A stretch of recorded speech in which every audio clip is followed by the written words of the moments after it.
things you need to start doing right now for your e-commerce business to take off. Starting an e-commerce business can be challenging, but there are steps you can take to turn the odds in your favor. One of the first things you need to do is get education from real people. While virtual education is popular, it's important to complement it with input and feedback from other human beings. Real people can give you information that fits your business style and help you identify what you're doing well and what you're doing wrong on a day-to-day basis.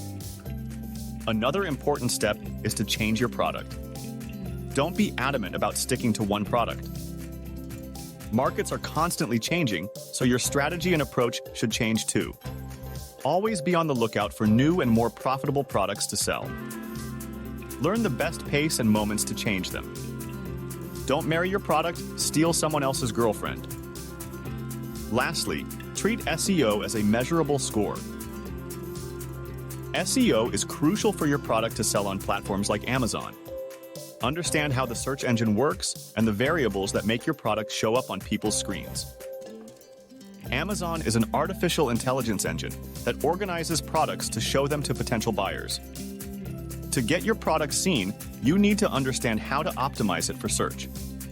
Take these steps right now to boost your e-commerce business and start seeing it take off. Gain knowledge and tools by tuning into the High Voltage Business Podcast and learn from the experiences of groundbreaking entrepreneurs.